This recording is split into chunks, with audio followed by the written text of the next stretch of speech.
বিশ্ব নিউজে আপনাদের স্বাগত। শুরুতে সংবাদ শিরোনাম। বাংলাদেশের নির্বাচনে ফলাফল সরাসরি বিএনপি জয়লাভ করেছে, জামাত সন্তুষ্ট নয়। ওদিকে দক্ষিণ কোরিয়া থেকে ড্রোন আক্রমণের ভয়াবহ জবাব দেওয়ার হুঁশিয়ারি উত্তর কোরিয়ার। নেতানিয়াহুর সাথে কোনো চুক্তি হয়নি, ইরান নিয়ে আলোচনার অব্যাহত প্রেসিডেন্ট ট্রাম্প। এফস্টাইন ঝড় থামাতে সরকারের লক্ষ্যে যুক্তরাজ্যের শীর্ষ সরকারি কর্মচারীর পদত্যাগ। ইউরোপীয় নিরাপত্তা নিয়ে আলোচনার জন্য ইইউ রাশিয়ার সাথে আলোচনার টেবিলে থাকা উচিত বললেন প্রেসিডেন্ট ম্যাক্রন। যখন শুনছিলেন সংবাদ শিরোনাম, এবার বিস্তারিত। তারেক রহমানের বাংলাদেশের জাতীয়তাবাদী দল বিএনপি বৃহস্পতিবারের ঐতিহাসিক নির্বাচনে সংখ্যাগরিষ্ঠতা অর্জন করেছে এবং পরবর্তী সরকার গঠন করবে বলে জানিয়েছে। জামাতে ইসলামী, যারা এখনও পরাজয় স্বীকার করেনি, বলেছে যে তারা ভোট গণনার সন্তুষ্ট নয় এবং ফলাফল প্রক্রিয়ার অখণ্ডতা সম্পর্কে গুরুতর প্রশ্ন উত্থাপন করেছেন। অস্থায়ী ফলাফলের উদ্ধৃতি দিয়ে বিএনপি এবং তার মিত্ররা 299টি আসনের মধ্যে 211টি আসন জিতেছে, যেখানে প্রতিদ্বন্দ্বী হিসাবে জামাতে ইসলামী জোট 70টি আসন জিতেছে। বাংলাদেশের নির্বাচনে ত্রয়োদশ জাতীয় নির্বাচনে বিএনপি বিজয় দাবি করার পর বাংলাদেশে নিযুক্ত মার্কিন রাষ্ট্রদূত ব্রেন্ট ক্রিস্টেনসেন বিএনপিকে অভিনন্দন জানিয়েছেন একটি সফল নির্বাচনের জন্য বাংলাদেশের জনগণকে এবং বাংলাদেশ জাতীয়তাবাদী দল এবং তারেক রহমানকে আপনার ঐতিহাসিক বিজয়ের জন্য অভিনন্দন। ক্রিস্টেনসেন এক্সতে একটি পোস্টে লিখেছেন। প্রধানমন্ত্রী নরেন্দ্র মোদী বাংলাদেশ জাতীয়তাবাদী সংসদীয় নির্বাচনে বিএনপিকে এক নির্ণায়ক বিজয়ীর নেতৃত্ব দেওয়ার জন্য আমি জনাব তারেক রহমানকে আমার উষ্ণ অভিনন্দন জানাই। এই জয় আপনার নেতৃত্বের প্রতি বাংলাদেশের জনগণের আস্থার প্রতিফলন। ভারত একটি গণতান্ত্রিক, প্রগতিশীল এবং অন্তর্ভুক্তিমূলক বাংলাদেশ সমর্থন অব্যাহত রাখবে। আমাদের বহুমুখী সম্পর্ক জোরদার করতে এবং আমাদের সাধারণ উন্নয়ন লক্ষ্যগুলিকে এগিয়ে নিতে আপনার সাথে কাজ করার জন্য আমি উন্মুক্ত।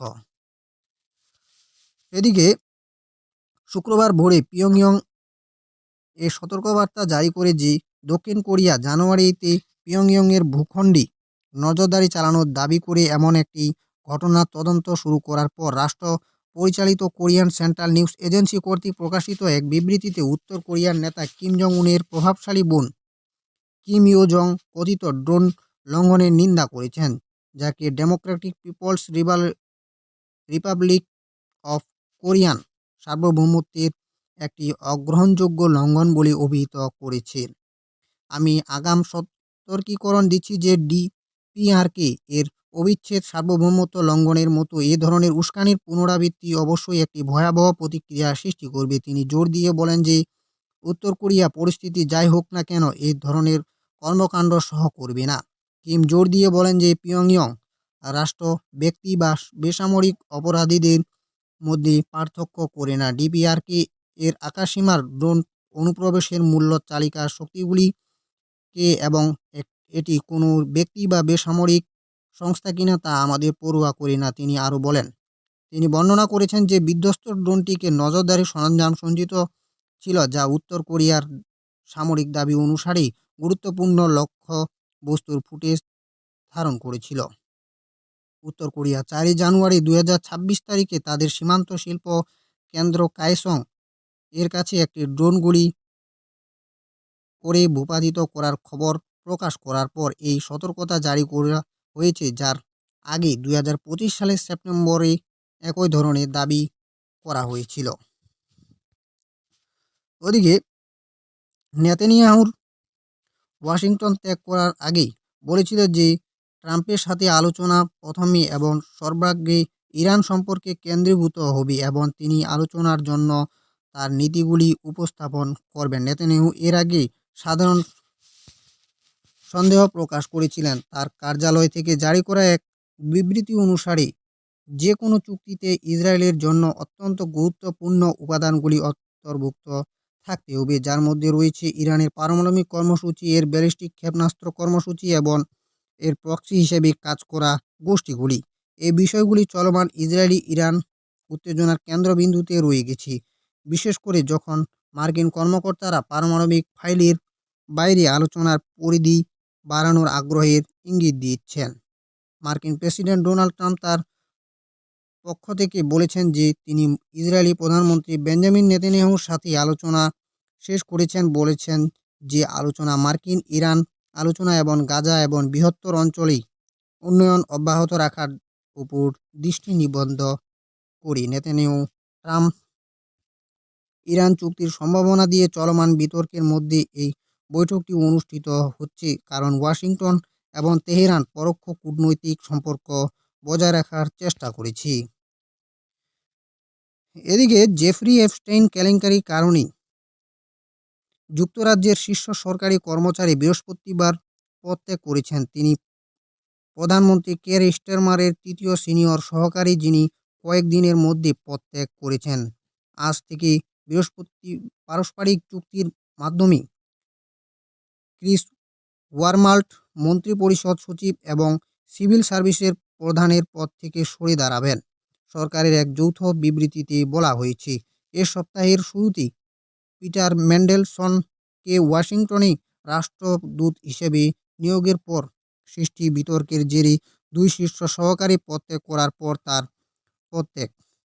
প্রয়াত মার্কিন দোষী সাব্যস্ত যৌন অপরাধী এপস্টাইনের সাথে পিটার ম্যান্ডেলসনের যোগসূত্র থাকা সত্ত্বেও ম্যান্ডেলসনের নিয়োগের ফলে সৃষ্টি বিনিয়োগের বিরোধের জেরে এই সপ্তাহের শুরুতে দুই শীর্ষ সহকারী পদত্যাগ করার পর তার পদত্যাগ। ম্যান্ডেলসনের নিয়োগের ফলে যে বিরোধ দেখা দিয়েছে তা ইমেলগুলির মাধ্যমে ছড়িয়ে পড়ে, যেখানে দেখানো হয়েছে যে 2008 সালে এপস্টাইনের দোষী সাব্যস্ত হওয়ার পরও তিনি দীর্ঘদিন ধরে তার সাথে বন্ধুত্ব বজায় রেখেছিলেন। এটি স্টারমারের 19 মাসের মেয়াদের সবচেয়ে গুরুতর সংকট। বেলজিয়ামে এক আনুষ্ঠানিক ইউ শীর্ষ সম্মেলনের পর ফরাসি প্রেসিডেন্ট ইমানুয়েল ম্যাক্রো বলেছেন, ইউক্রেনীয় সংঘাতের উপর আলোচনার টেবিলে ইউরোপের বসার অধিকার রয়েছে, যেখানে ইউরোপীয় নিরাপত্তা এবং অন্যান্য গুরুত্বপূর্ণ বিষয় নিয়ে আলোচনা করা হবে। আমাদের ইউরোপীয়দের আলোচনা করার জন্য কিছু প্রশ্ন আছে।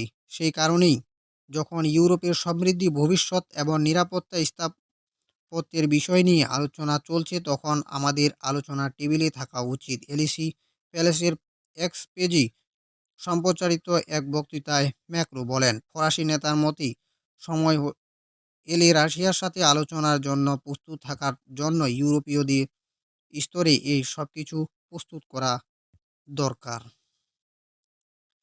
ওদিকে গাজা গণহত্যার সময় ইসরায়েলের প্রতিরক্ষা বাহিনীতে আইডিএফ-এ 2000-এরও বেশি ব্রিটিশ কাজ করেছিল। তথ্যটি ডিক্লাসিফাইড দ্বারাই আইডিএফকে জারি করা তথ্যের স্বাধীনতার অনুরোধের মাধ্যমে প্রাপ্ত হয়েছিল, যা এনজিও হার্টলাচা এর আইনজীবী এলাত ম্যান দ্বারা প্রকাশিত হয়েছিল। তথ্যটি 2025 সালের মার্চ পর্যন্ত দ্বৈত এবং একাধিক জাতীয়তার লোকদের সংখ্যা বর্ণনা করে তারা আইডিএফ সার্ভিস সদস্য ছিলেন। এটি দেখার যে গাজার ধ্বংসের সময় 1686 জন ব্রিটিশ ইসরায়েলি এবং আরও 383 জন ব্রিটিশ ইসরায়েলি এবং অন্যান্য জাতীয়তার লোক আইডিএফ-তে কীভাবে কাজ করেছিলেন। তারা ইসরায়েলি এবং কমপক্ষে অন্য একটি জাতীয়তার 50,000-এরও বেশি আইডিএফ সৈন্যের মধ্যে ছিলেন। বৃহত্তর দলগুলি মার্কিন যুক্তরাষ্ট্র, রাশিয়া, ইউক্রেন, ফ্রান্স এবং জার্মানি থেকে আসে। এ ছিল আজকের গুরুত্বপূর্ণ সংবাদ। সঙ্গে থাকার জন্য ধন্যবাদ।